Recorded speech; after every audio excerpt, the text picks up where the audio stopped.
Hello and welcome to the Action Fife Climate Friendly Gardens Container Workshop. Today we're hosting this workshop as part of Action Fife. It's a brand new project bringing together individuals, communities, businesses and local government, all working together to make Fife fairer and greener as we tackle the climate emergency. My name's Fiona, I'm a volunteer gardener with Action Fife. And gardening saved my life. So today we're going to see how gardening can maybe just save the world from the climate emergency, one beautiful plant at a time. Are you ready?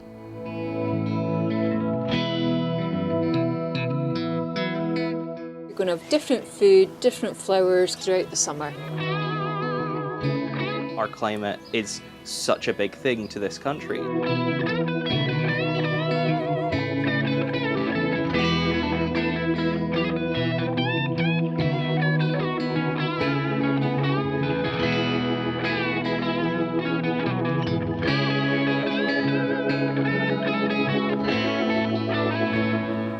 This workshop's about sharing some fun, practical, low-budget ideas for a climate-friendly container.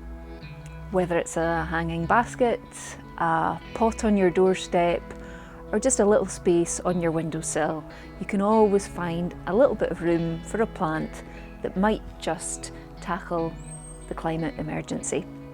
We'll be showing you how to pot up some strawberries, which are just coming into flower, for some gorgeous fruits this summer. Some lavender, which the pollinators love when it's in flower, but it's also good for you in the kitchen or as cut flower. And we'll have everything from chives to rockets and some seeds that will come later in the summer, just to make it a summer-long, climate-friendly container. If it's good for you, if it's good for the pollinators, then it's going in the pot.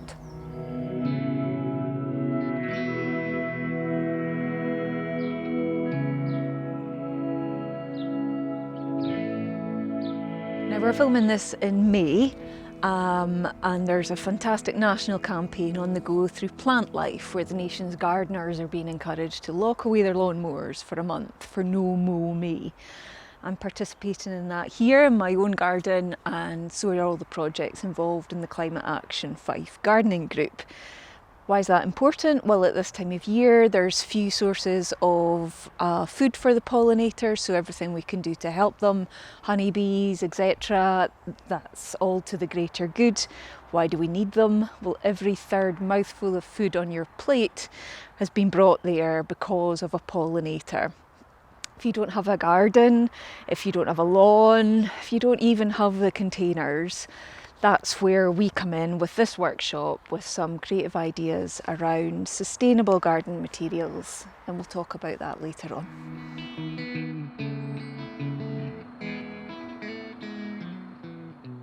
We're nipping over to the Action Fife orchard now. That's because it's a great example of exactly why climate-friendly gardening can help us tackle the climate emergency. It has everything from beehives to large, unmown areas of grasses and wildflowers, a new bug hotel where these snails are already hiding out, a variety of fruit and nut trees, with new ones being planted frequently, sanctuary areas for wildlife like the hedgehog dens, a large composting area, an alpine garden, birdhouses, planters, greenhouses, and much, much more besides. All of these things help nature thrive and promote biodiversity, which is so important to all living things, including us humans, ensuring we can live healthy lives. So what is climate-friendly gardening? Well, it's using natural methods to protect the land and living things.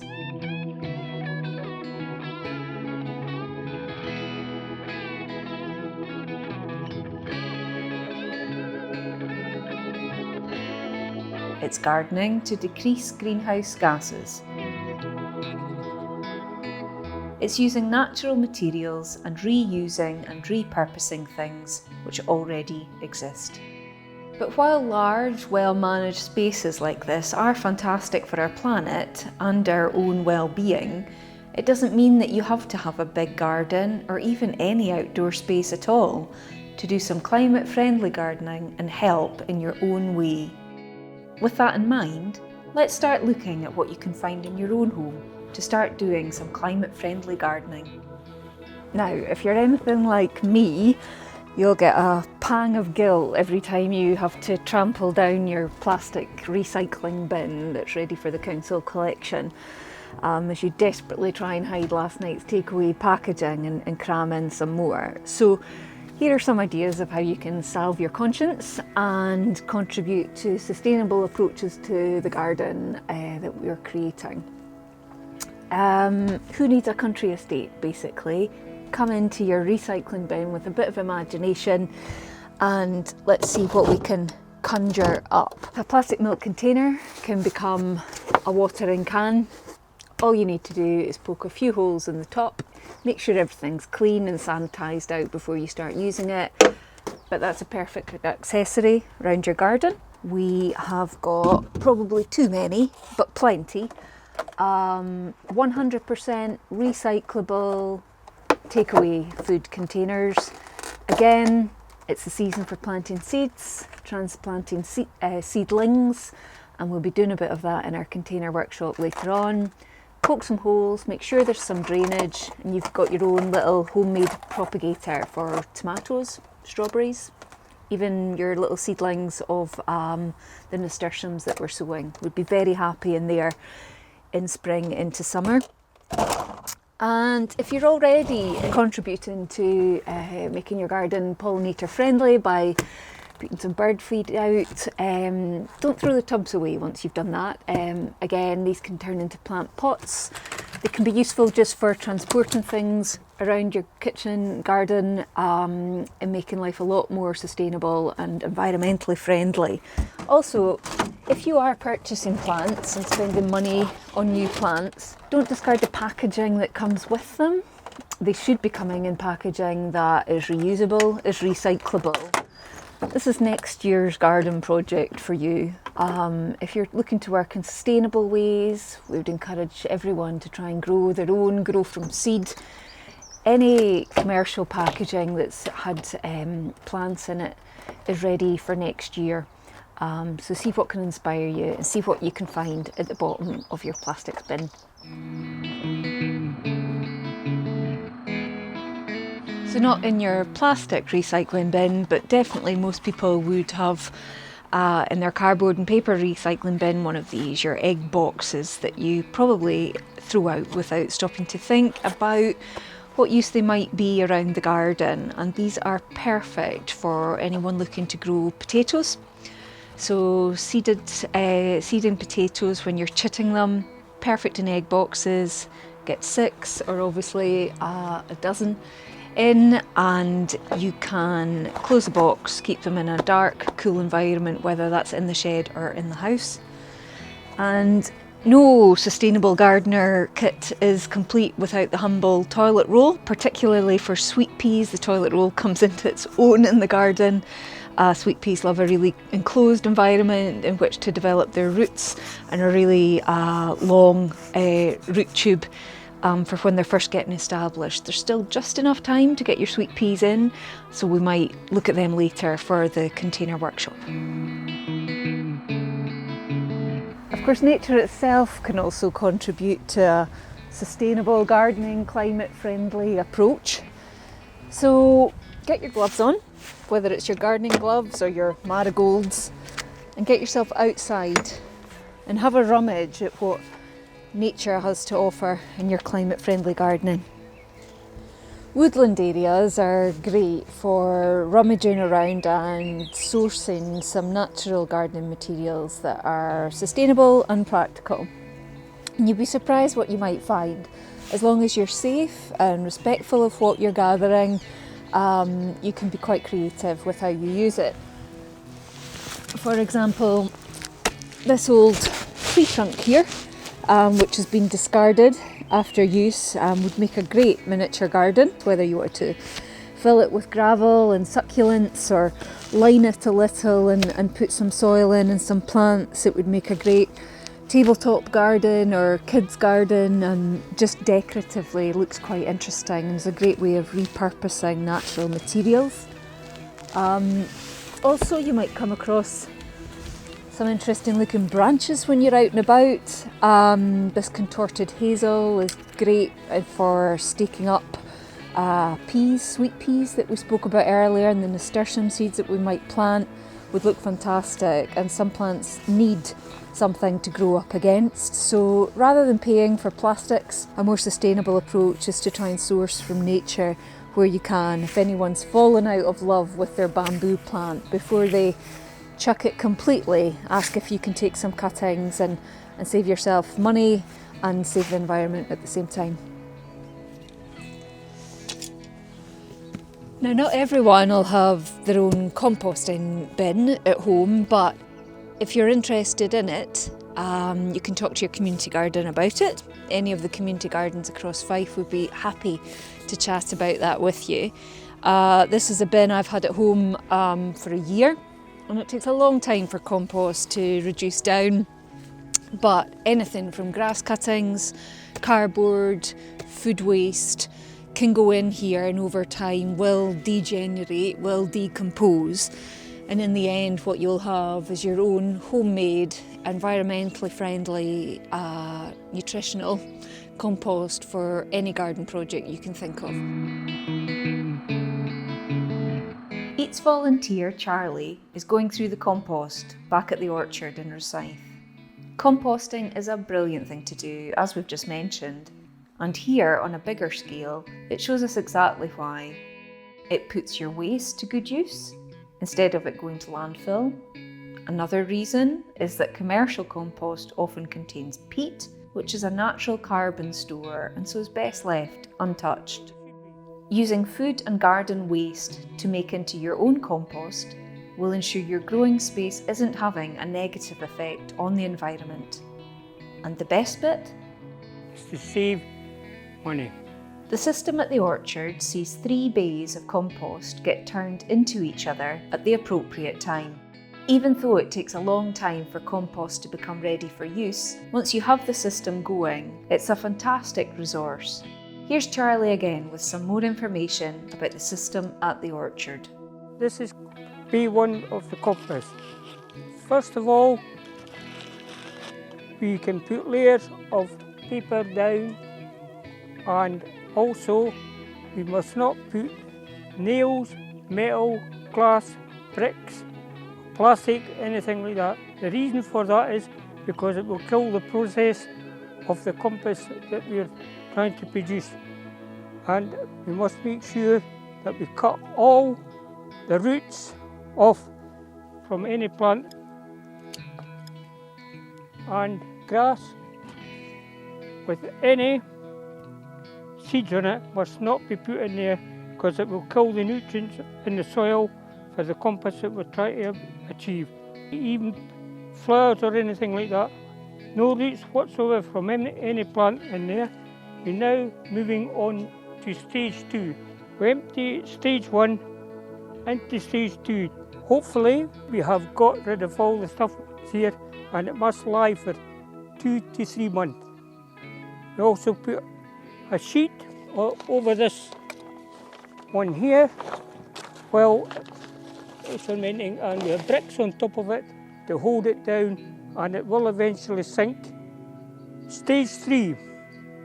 Stage 3 is where we hope to have eliminated all the things that we shouldn't have here, but small stones, all the rest of it in here. This one here is in its final stage. We'll put a black sheet of plastic over it, put bricks on top of it, and then let it sink. And hopefully in 6 months' time, fingers crossed, we do have some form of compost. Final stage is this. Recycle bag. We produce the compost by. Get the compost, we'll go like that, and you will see the small stuff falling in there. Eventually we will have enough stuff in there to fill the bags, and the ladies and the gents who require it will just go to the stockpile we'll have, and it saves us for buying the compost.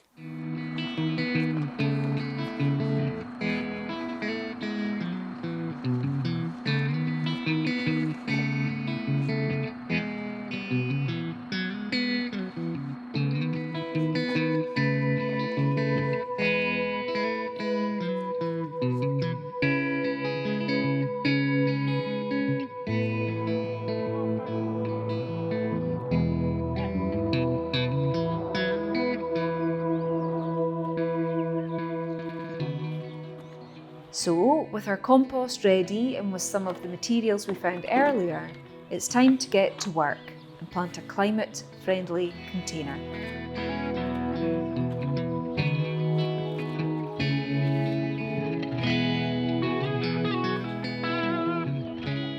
I'm joined by Ren, who's another volunteer here with Eatstra Scythe and who's going to help plant our summer containers.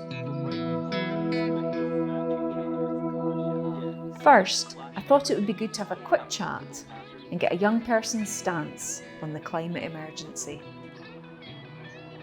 Hey Ryan, how are you doing? I'm doing good. I'm glad to be here, I actually. know, it's nice to be up here once the rain's stopped, for a moment at least. And it's such a great experience to get involved in this project, honestly. I think it's a really important thing that you guys are doing. That's fab. Well, there's so much to talk about when it comes to the climate emergency and action we can all take around it. But what attracted you up to the project here and its climate aims? It's such a great experience to be around other people who are actively getting involved in this and are working on trying to make the environment a better place to help it recover. And it's so great to have some way to feel like you're helping. Because obviously there's something that we can all do, but it's being able to facilitate that and things like that, which often ends up becoming an issue. So I guess sometimes the scale of the climate emergency, and you see the research and news stories and you see what's happening in the world, and it can feel quite overwhelming. It's such a big thing because a large amount of what needs to be done an individual can't really do, but then if you break it down, there are some things that we can do, and I think that looking at how much needs to be done can be really overwhelming. Hearing about like everything that's going on, hearing about what needs to be fixed, it can be really overwhelming because you're trying to take that all in at once, and that's not really something we can do very easily. Also, I know you're really active in your community as well. Do you feel you can access bigger projects, bigger places, even out with the community here across Scotland that can feel a way that you're contributing to climate action on a larger scale? I feel like there's opportunities for it, but it's definitely not shown as much as it could be. I don't think it's talked about enough. I don't think it's like advertised enough in any sort of way. But there's definitely opportunities, which I think is really big because we've got such a diverse climate here in Scotland. Our climate is such a big thing to this country, and it's important that we're able to maintain that. We've spoken about it maybe feeling overwhelming, the scale, but what do you think day to day it is that stops people feeling that they can take their own actions? Feeling like they have to go hugely out of their way to do things, feeling like they have to learn so much just to get started, feeling like there's little that they can do. Those are all huge factors in why someone might not take more action than they are. And has coming along to this community space, has it supported you? Has it developed your understanding, given you any skills that you maybe didn't have before? Yes, absolutely. I definitely understand way more about planting and maintaining gardens and things like that, because of course I'm based more down in the garden than the orchard here, and learning about like different ways that we can reuse a lot of stuff, like even stuff as simple as we reuse the compost bags for the compost that we make ourselves. That's just a little thing, but it contributes to so much less waste. Imagine if we got rid of those every single time that we got compost. Definitely, definitely. And I think that's why these projects are so great, and we're looking to expand and open them up to more people to just come along and see what's happening here, because I think people can have their heart in the right place, but maybe it's just about seeing how simple some of these actions can be. Yeah. Like you're saying, and we'll speak about some of the materials we've gathered from the garden, but it's great to see it on a larger scale in projects like this, isn't it? Yeah, it's really good to see, like, being able to reuse every little thing. Like, I can't think of any large amount of waste that we create at all, because it's all reused in compost or as other containers and things like that. So yeah, there are actions that we can take in the here and now, and we're talking about them in a really practical and affordable way today. But what do you think in terms of the next 5 years for young people in Scotland, and some of the actions that will be essential to be taking in order to tackle the climate emergency? I think that there's so much to talk about there, because there's obviously the angle of so much has gone wrong, we have so much to fix, but there's also a very hopeful attitude as to we have the tools to do it, we can do something. And I think that it's going to be huge having my younger generation who have grown up with understanding our impact on the environment, and we're going to be at the forefront of being in our adult life, and we're going to really try to make a difference, and I think that that is going to be a huge factor in the climate emergency. Do you feel there's a growing movement in young people? Oh, absolutely, yeah, because there's so much of the idea of this is going to be what we deal with the brunt of the consequences of, because it's going to be when we're adults, when we're in like the majority of our life, dealing with how this affects the environment. Like, we've seen the effects of global warming, and it's only getting worse, and it's starting to make like tangible differences to us, which is what we're going to have to be the ones dealing with. Young people will be skilling their parents' generation in how to live. It has been a really good opportunity for growth of young people, because this is something that we feel confident to take on the kind of role of leadership of, because this is what we've grown up knowing and things like that. And I guess we are the best to realise, okay, how do we fix this in the long term? You have a really personal interest and passion in this in your own life, and in fact you're studying marine biology and environmental issues. Tell us a little bit more about that. It has so much of a big effect on us. The oceans are so massive and have so much of an effect on us here on land, especially here in Scotland, and most especially here in Rosyth, because we've got the ocean right beside us. And everything that we do has an effect on it, and it has an effect on us.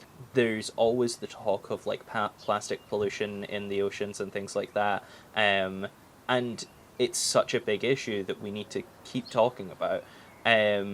However, bringing it back down to the local level, even simple actions as like going for a walk on the beach and picking up some plastic that you see, that can have an effect. And I think that that is a good thing to bear in mind, because small actions, they all add up. And maybe one day we'll have a clean ocean again, and that would be so important for us here. You're right, plastic pollution can feel really overwhelming, as can the issue itself, but today's workshop is very much about using materials we have around us, cleaning up as we go. I've been in my plastics bin, and it's about the small action we can take in our own households, and today's is about planting for our bellies and planting for the pollinators, and using as much recyclable materials as we do that. So let's get going with today's workshop. So if we can grab our pots and our various materials that we grabbed from the recycling bin, and we should have some plants that we've grown in the community orchard greenhouse, and some seeds as well that we'll be potting in later on. Of course, everyone's got a plastic milk container or their soft drink containers. And today is going to be your watering can, Ren. Yep. And then we've got our big tubs here, and these are going to be our Yes. containers for doorstep gardening. So, the most important thing about what a plant needs in any pot, in any material that we're putting it into, is it needs to be able to thrive, and that needs light, it needs water, and it needs air. So, because these aren't officially gardening pots, we need to create some air for the plants in the bottom of them for drainage to let the water away. Now, you can use a biro pen or whatever you have to hand, but ideally you're using something sharp and safe. So I'm just going to use this screwdriver here to create some holes in the bottom of this.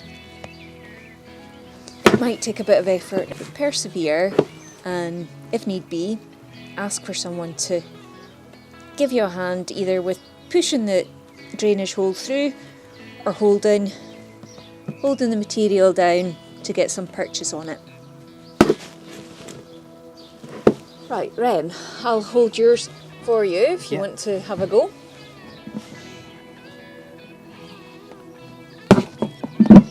There we go. Ta-da! So now we've got those holes in for the drainage, what we need to do is just prepare for putting our compost, our soil into the tub. And ideally, if you can find even some pebbles or stones from nearby, we've got some broken tiles that we've sourced as well, and we can put them into the bottom. And really what we're doing here is, once this is filled with soil, we want to make sure when it's watered, the soil doesn't drain out the holes we've just made them. So if you want to take the stones and just cover over the holes that you've created in the bottom there, and I'll do the same with some of these old tiles. We don't need that much. It's really just to cover the hole so that when the water goes into a fully potted container, we're not losing all the lovely compost that we've put in. So that's our drainage. So next we need to fill our tub, whatever size we're dealing with. So Ren, I'm just going to bring this compost in over here between us so that we can fill up our tubs before we put our plants in. Right. All you really need, you could use a kitchen spoon for this, or a ladle, but we've got some trowels here. So do you want to grab yours, Ren? Yes. Take your tub over to where you're filling from and just slowly fill it, probably just about half full, Yeah. until we've just sorted all our plants out and the depth that they need. You don't want to overfill your pot and then have to be taking some of it out. Yeah, I'd keep going with a little bit more. Okay.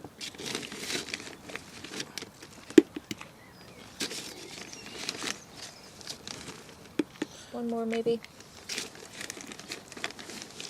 Perfect. Great. Okay. And really it's just about measuring with your eye as well. Thanks very much, Ren. No problem. About how much you think the container you've chosen will need and what plants you're planning to go in there. There'll be a mixture of plant height and width, and also if you're planting seeds directly, remember that everything grows, so make sure to leave some room for your plants and seeds to develop over the summer months. Okay, now's the fun bit. Now's the time to get planting.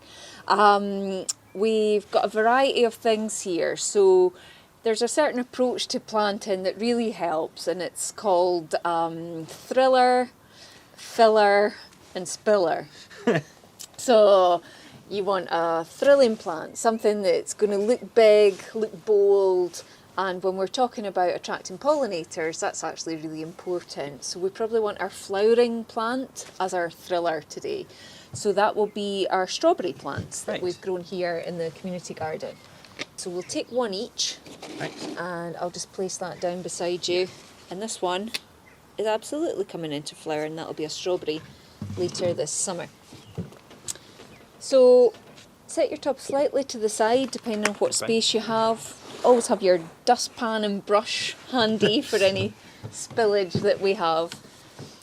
And depending on the size of plant, it should be easy enough for young plants. If you really gently tip the pot, don't grab the plant too much, tip the pot on its side and ease the plant out really gently, keeping it cupped in your hand so that you're taking all the good growth into your hand and then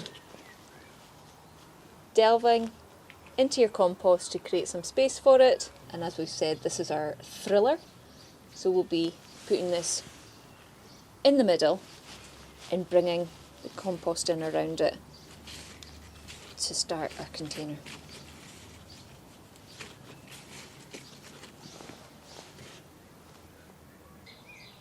That's good, not too deep, that's perfect. And then bring the compost in around it as it lands, that's it. And get it bunched up. Perfect. Straighten it up a little so it's right in the middle. Yeah. That's it. There we go. Lovely. So you never want to be too short in the amount of compost that you're putting in around your plants. It's what helps them grow. So Ren, I think we need a little bit more around here for the smaller plants and seeds we're going to be putting in later. So use all the tools you have around you. You've got your digging tool, you've got your pot that's just come out. Sometimes just make use of them to save tipping lots of compost all over your potting area, especially if you're doing this at the kitchen table or at the doorstep. And that just gives us more planting space for the plants to come. Alright, just round the edges there, that's perfect. I think I'm going to need 3 in total here just to get my one up to the right height. There we go. Lovely. So, thriller, Yes. it's time for fillers.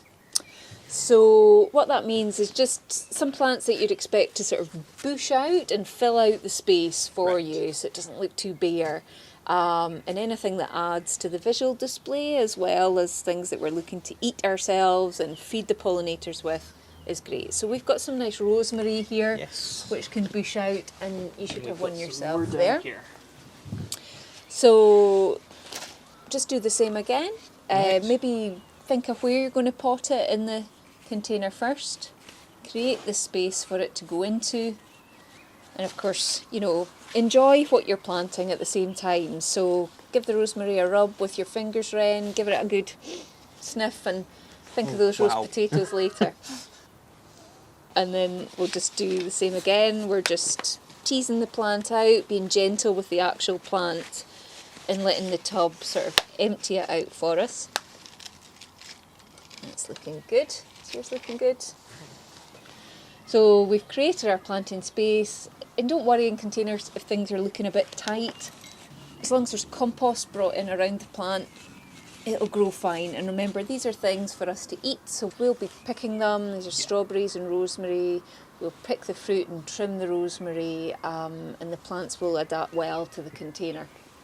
So now it's time for our spillers, which can be any type of trailing plant, really, as long as it can be sown into the pot at a high enough level that it can spill over. And nasturtiums are a favourite for that because they look great and they taste great. And whether you've gardened before, if you have, you might actually have some seeds that you can save from year to year and replant and grow your own garden and expand it year on year. But a small packet of seeds is maybe £1.50, £2. And if you're buying ones that are perennial, then it's a great investment for the longer term future. When you have them in packets, there'll be direction on the back of the packets whether you can direct sow. And you want to make sure you're planting in the right month for the right plant.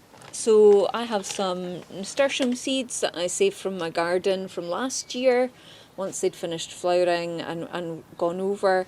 And also I have some sunflower seeds here, both of which can be direct sown into the pot.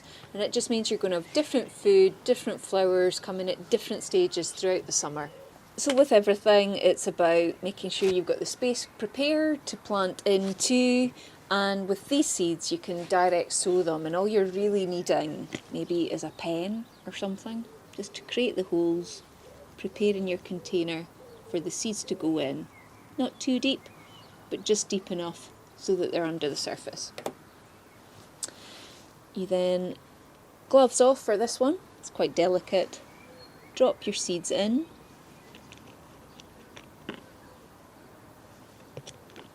And these will be the ones that we've planted at the edge of our container because they're going to grow up and they're going to spill over. Great for hanging baskets as well.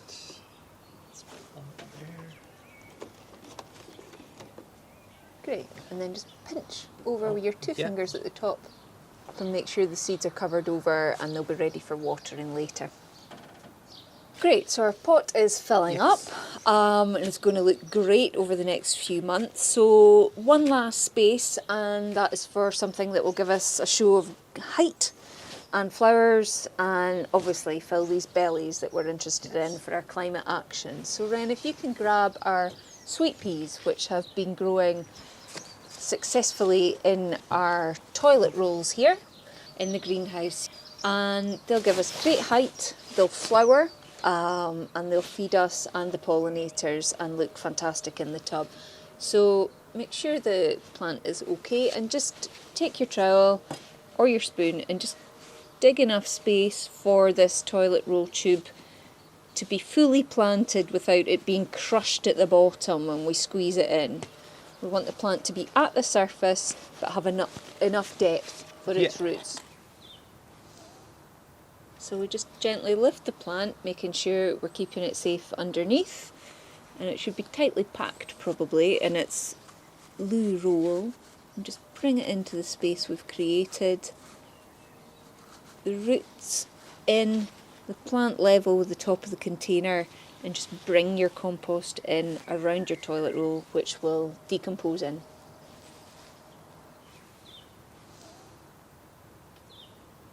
Last but not least is our stakes. So we'll have spilling plants and we'll have climbing plants. So the sweet peas in particular need something to climb against. And I went out and had a rake around the back garage lot of my house the other day in the woods and found these for staking up the plants. So quite close to your toilet roll tube here, just gently ease this into the container.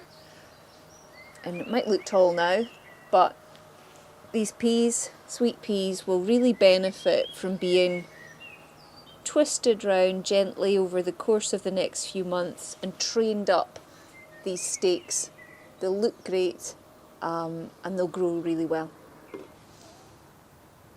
Great, so all that's left, last bit, is just to almost top dress your pot, make sure your plants are all insecure, and then we'll just water them in and that'll be us. So we'll just fill our empty pots that we've just used and use them just to really gently fill in the rest of the container and just make it a bit more presentable and even for your final display.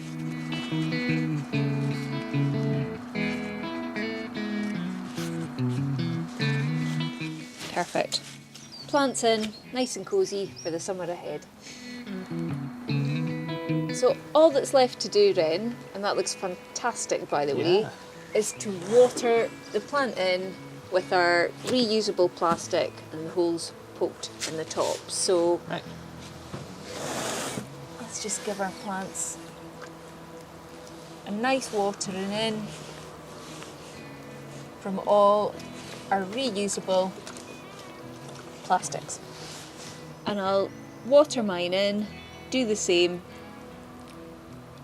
and there we have the end result of our climate friendly container workshop.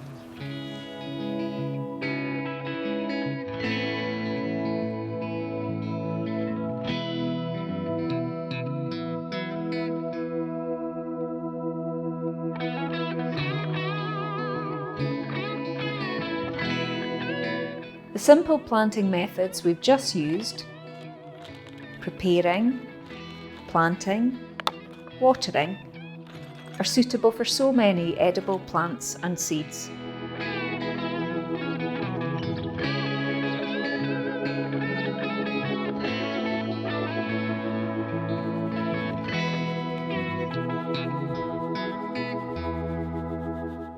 For example, chives will be perfectly happy in our mixed container, as would the lavender and the rocket. But if you only have a small pot, pick your favourite plant and let it blossom.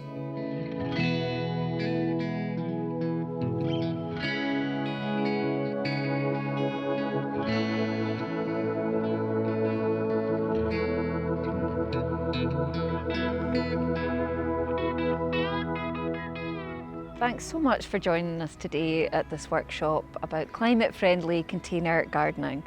We hope you've found lots of inspiration and lots of ideas for your own garden, for sustainable materials and how you can reuse and repurpose so many things around you to feed both you and nature. If you're interested in hearing more about climate-friendly gardening, pop along to your local growing space, whether it's a garden or orchard, or get in touch with them online and ask what they are doing to create a fairer, greener, friendlier space for us all to grow in. Happy gardening!